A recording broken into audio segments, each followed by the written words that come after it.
and welcome back to the Sportsnaut interview. We are joined today by Rick Telander, sports columnist for the Chicago Sun-Times, and our topic today is the Chicago Bears and their struggling offense as of late. So we're going to start there with the conversation, Rick. I saw you wrote a story in the Sun-Times this week, and you kind of highlighted some of the struggles with the offense, particularly the lack of usage with Cole Kmet. And I know there's a lot of weapons in this Bears offense, but Kmet is one of them, and he's been pretty much non-existent in the last 2 weeks. One catch, one target for 14 yards.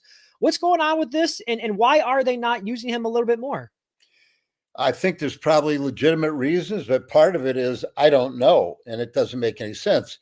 As you said, the week before, 3 weeks ago, 3 games ago, he caught, I think it was 10 passes for 93 yards. The next game, he was targeted once and caught 1 pass. I think it might have been 14 yards. Last game, he wasn't even targeted in 63 snaps that he played. And it's like, what are you doing? The tight end is not just an offensive tackle. They got to block like that sometimes. You better be strong. You better be good at it. But they're also a really good weapon for a quarterback. I mean, look at the way Patrick Mahomes uses Travis Kelce. Yeah. You know, obviously Kelce is a phenomenal tight end. But there's George Kittle. There's many other tight ends who play in different ways. That young kid Laporta. Yep. You just think about the tight ends. They have a couple basic routes that they do, unless they're going deep, and they're dragging through some zone. But basically, they go down and run a pattern that's some short crossing pattern or maybe an out pattern. And then the other one is, particularly against zones, they'll run down maybe 8 yards, and then they'll try to find an open spot, and they turn around. You watch Kelce do this all the time. If you see the replay of him, he's just going down and turn around like a basketball player, feeling that open space. And so that's a great safety valve for a quarterback. And obviously, Caleb Williams needs it. And the other problem I was going to say that might be explainable about all this is that the offensive line for the Bears is not very good. Williams is under a lot of pressure. He's scrambling all the time, and things are happening so fast in the NFL in his rookie year, straight out of Southern Cal, that the things he used to do, the players that used to be wide open, it's not that way anymore. And his accuracy is way down. I think he's a little freaked out. Tell you the truth, that's what it looks like, a quarterback who's just not comfortable. Reminds me, sadly, of what was going on at times with Mitch Trubisky and Justin Fields. And everybody in the Bears organizations hopes that this guy, Caleb Williams, is not the third quarterback dud in a row. And they hope that they're not creating it. But right now, I don't know. And Shane Waldron, I mean, if it's, Eberflus, the head coach, you just don't know what the reason is. Yeah. Let me know what you think about this. Now, this may sound crazy, but a lot was made about all the weapons they brought in to help the young quarterback. They brought in Keenan Allen, they drafted Rome Odunze, they bring in Swift as the running back. Is it possible? DJ Moore. Right, DJ Moore as well, yeah. Is it possible that the Bears have too many mouths to feed in this offense? I mean, we just talked about Cole Kmet and how he hasn't been utilized. I was reading an article in The Athletic this week as well about how they were saying that Caleb Williams and DJ Moore still aren't on the same page, and the chemistry there still isn't where it needs to be.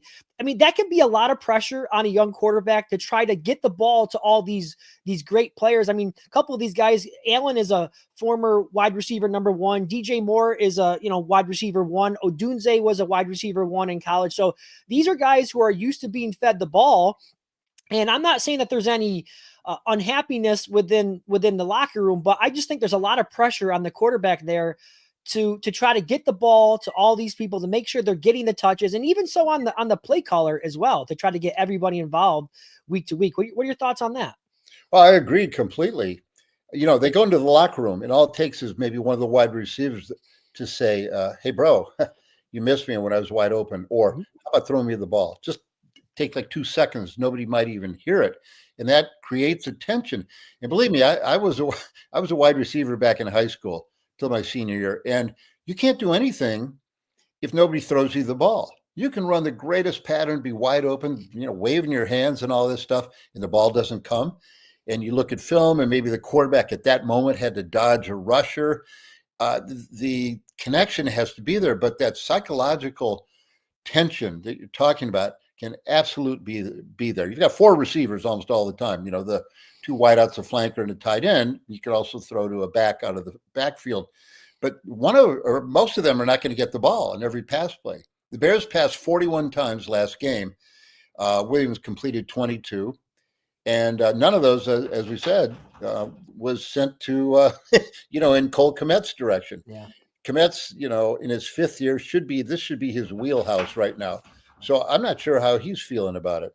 So you brought up the loss last week with the Cardinals. It was a pretty lopsided game, 29-9, I believe the score was. And the Bears offense only got into the end zone one time. And I was reading as I was doing some research for the interview here, and I was reading that there was some criticism with the decision-making with Caleb Williams, maybe looking for the home run ball a little bit too much, where, he could have just taken a profit and maybe checked the ball down or hit one of his more shallower receivers. Are you noticing anything like that? Do you think that's a fair criticism of him?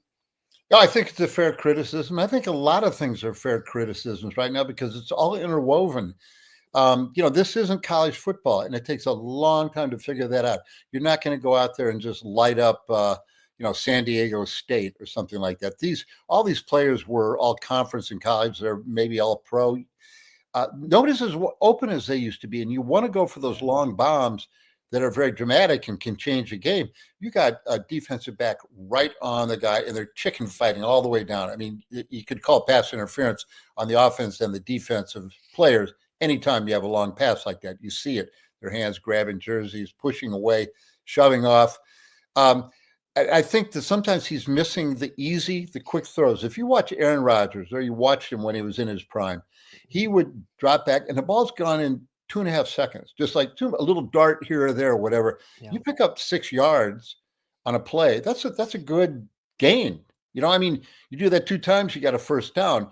But if you're looking for the home run ball or your mind isn't on the big screen of the game, which is the most difficult thing for any quarterback to develop.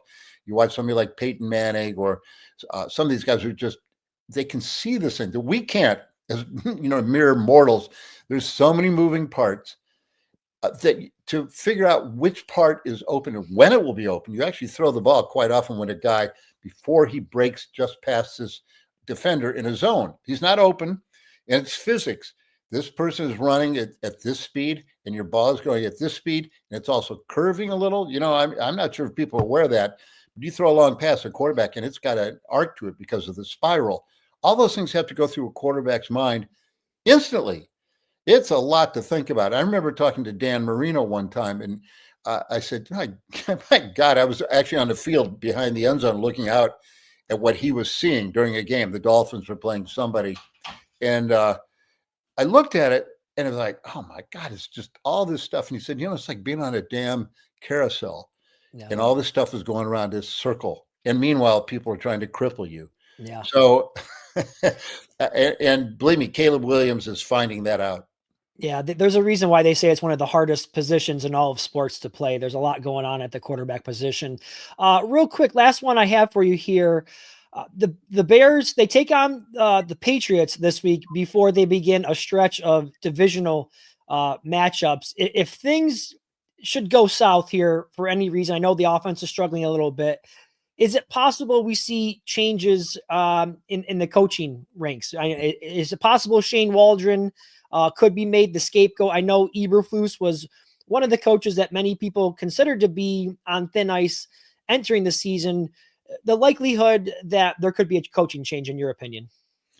Yeah, it won't come in during the season. The Bears just don't do that. Mm-hmm. But it could likely come afterwards. I mean, the Bears have the hardest stretch, as you mentioned, of their season coming up. The division is unbelievable with the Lions and Packers and Vikings.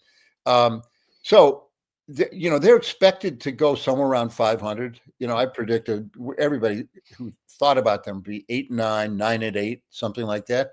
If they end up 9-8, That's good. If they end up 8-9, maybe. But the big thing is, how does this mesh with the development of this quarterback you took number 1 in the draft? Had been waiting for him. And remember, they could have had Jaden Daniels. He's looking really good with the Commanders. So do you want to bring in a new offensive coordinator and a new coach? Do you want to mess him up that way? Because believe me, every coach is different. It's as different as, reading somebody's palm. The lines in there, everything is different. Justin Fields his coach had 2 coaches right away. Mitch Trubisky did. They're always bringing in coordinators. It's very hard as a quarterback. There could be, there's little details like some coaches will say this side is all even numbers, 2, 4, 6, 8. This is odd numbers, 1, 3, 5, 7, 9. The holes that you go through or you look at have different names for the zones. I remember some offensive coordinator had the opposite. So the even numbers are on the other side. Mm-hmm. And just something like that is what you're going to have to comprehend if you bring in a new offensive coordinator. And if you bring in a new head coach, if they do fire Eberflus, starting over, everybody say, oh, isn't this great? But it might not be the best thing to do. Yeah, and I know the expectations were quite high amongst the fan base going into this season. So we'll have to see how it all plays out. But Rick Telander, everyone from the Chicago Sun-Times, Rick, we appreciate your insight and all your time you gave us today. Thank you very much. Thank you, Evan. Take care.